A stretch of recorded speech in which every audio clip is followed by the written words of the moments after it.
Hello everyone and welcome to Tech Uncut.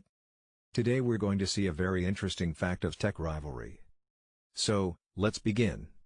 Moving ahead, as we all know there have been a lot of differences between two tech giants, that's Apple and Google. So now let's understand why did this happen and what are their repercussions. It looked like the beginning of a beautiful friendship.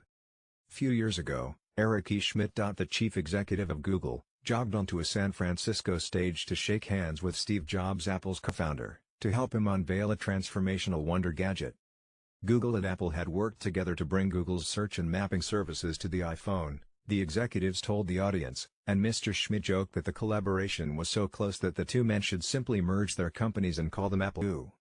As time passed, several issues started building between these two. Their ideas, views, started clashing. Soon, the move was widely seen as the beginning of a legal assault by Apple on Google itself, as well as an attempt to slow Google's plans to extend its dominion to mobile devices.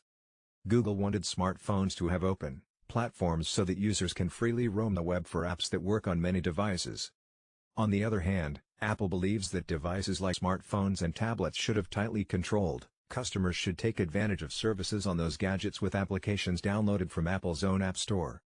Google has long feared that rivals like Microsoft or Apple or wireless carriers like Verizon could block access to its services on devices like smartphones, which could soon eclipse computers as the primary gateway to the web. Google's promotion of Android is, essentially, an effort to control its destiny in the mobile world. The battle also has deeply personal overtones and echoes the ego-fueled fisticuffs that have long characterized technology feuds. At the heart of their dispute is a sense of betrayal. Mr. Jobs believes that Google violated the alliance between the companies by producing cell phones that physically, technologically and spiritually resembled the iPhone. In short, he feels that his former friends at Google picked his pocket. Mr. Jobs told Apple employees during an all-hands meeting shortly after the public introduction of the iPad in January, according to two employees who were there and heard the presentation. "Make no mistake, Google wants to kill the iPhone. We won't let them. We did not enter the search business. They entered the phone business." Later in a statement, Mr. Schmidt concurred. "I continue to believe, as many do, that Steve Jobs is the best CEO in the world today, and I admire Apple and Steve enormously," he wrote. Despite such sentiments, the tech world at large is watching the battle between Apple and Google with shock and awe. Hello everyone. One well-connected Silicon Valley investor, who did not want to be identified talking about Google-Apple feud, says he is stunned by the level of rancor he's witnessed. "It's a World War III. Amazing animosity is motivating two of the most powerful people in the industry," he says.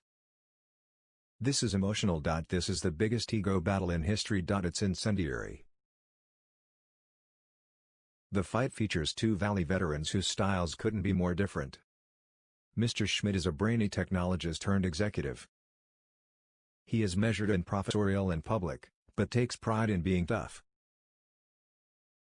Along with Mr. Page and Mr. Brin has infused Google with an intense competitiveness and an almost evangelical belief that its engineers can do just about everything better than its rivals. Mr. Jobs, of course, was the master marketer and innovator who exerts authoritarian control over every aspect of Apple.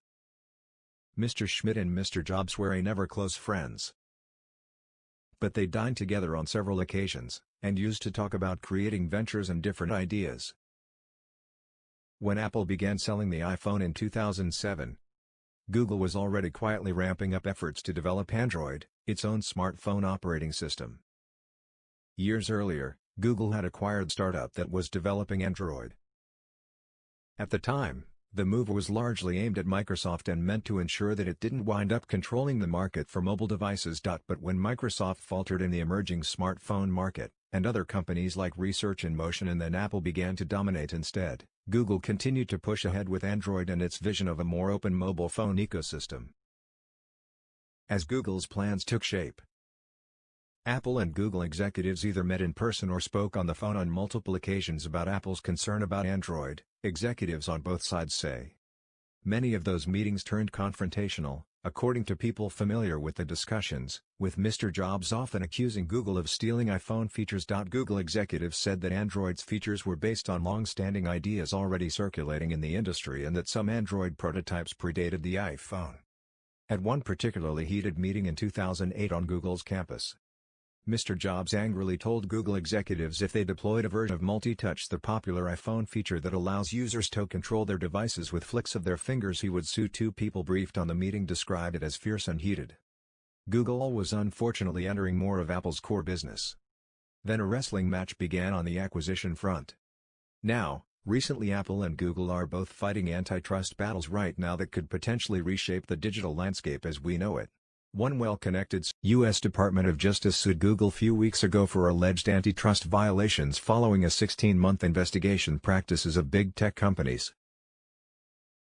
The investigation included its multi-billion deal with Apple to ensure Google remains the default search engine on the iPhone. Apple is intensifying long-standing efforts to beat Google at its own game by building its own rival search engine technology. Looks like this fight is not going to stop so soon. Let's see what else is left for us to witness between these two tech giants. Till then, keep watching Tech Uncut. And don't forget to like, subscribe, and share. Goodbye.